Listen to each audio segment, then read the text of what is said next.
Hello and welcome. Today we're diving into one of the greatest scientific achievements ever, a map that literally organizes the entire universe. We're talking about the periodic table. So just think about that for a second. If someone handed you a box containing one of every single basic ingredient in the cosmos, where would you even begin? I mean, what a challenge. That's exactly what scientists were up against trying to make sense of the elements.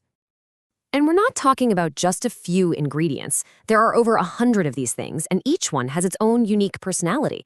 It was a massive puzzle. Scientists knew there had to be some kind of hidden logic, a pattern in all that chaos. So, what do you do when you're faced with a giant, complicated problem?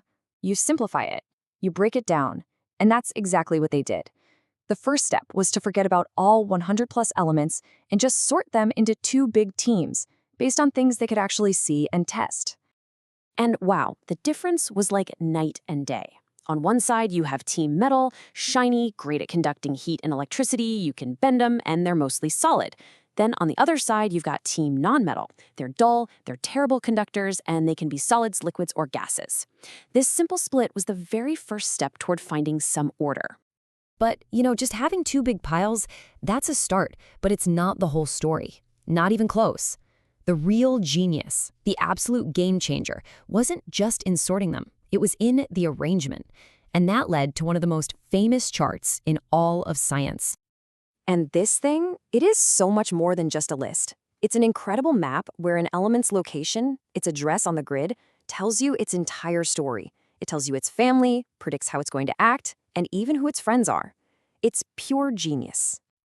And the story of how we got it is a perfect example of science in action. First, you have Dmitry Mendeleev, who saw the patterns so clearly that he had the confidence to leave empty spaces on his chart for elements that hadn't even been discovered yet. Then, years later, Harry Moseley came along and tweaked the system, giving us the super accurate version we use today. So, how do you read this thing? Well, it's basically a grid. The rows going across are called periods. The columns going down are called groups. And an element's address, its period and its group, is the secret code to understanding everything about it. Okay, enough theory. Let's make this real.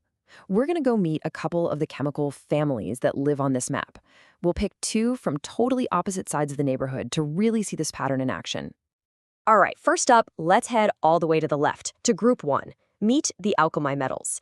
If these guys were people, they'd be the super energetic, can't-sit-still extroverts at the party. They are so reactive, they literally have to be stored in oil just to stop them from freaking out and reacting with the air around them.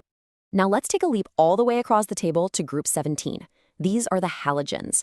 Now, they are also extremely reactive, but with a totally different vibe. And you actually know these guys pretty well. Chlorine is what keeps pools clean, and their name literally means salt former because they love pairing up with metals. And this brings us to the big mystery, right? We can see the pattern. We know that elements in the same column act like a family. But why? What's the hidden rule that makes them behave this way? Well, to find out, we have to go deep inside the atom itself. So let's zoom way in. Every atom has a core, the nucleus, and then it has electrons buzzing around it in different layers, kind of like planets orbiting a star. We call those layers electron shells. The number of protons in the center is what defines the element, and that also tells you how many electrons are buzzing around. But here's the thing, it's not a free-for-all. There are really strict rules for where those electrons can go. The best way to think about it is like assigned seats at a concert. The seats closest to the stage, the nucleus, they fill up first. That first row only has room for 2 electrons. The second row has room for 8, and so on. And right here, this is it. This is the secret, the key that unlocks the whole thing. It turns out, when it comes to an element's personality, it's not the total number of electrons that matters. It's only the ones way out on the edge, in the very last shell. We call those the valence electrons. So get ready for the big aha moment.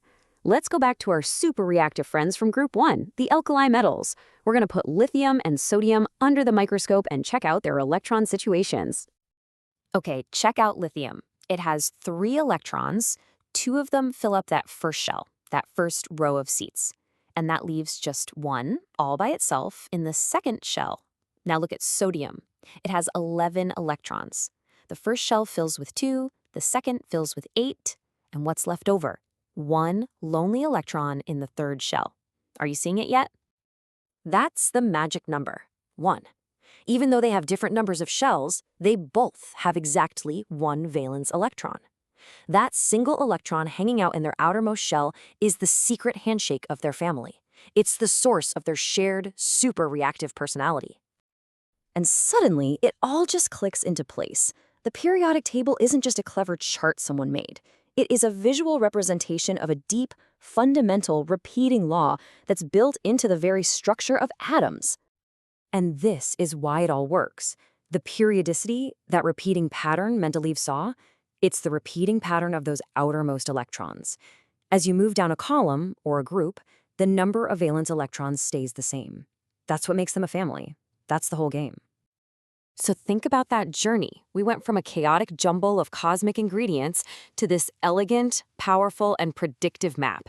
And it's all because of the simple, repeating behavior of the tiniest particles in the atom.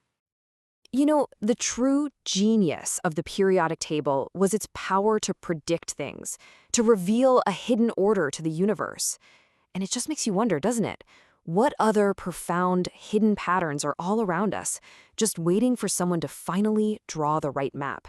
Something to think about. Thanks for tuning in.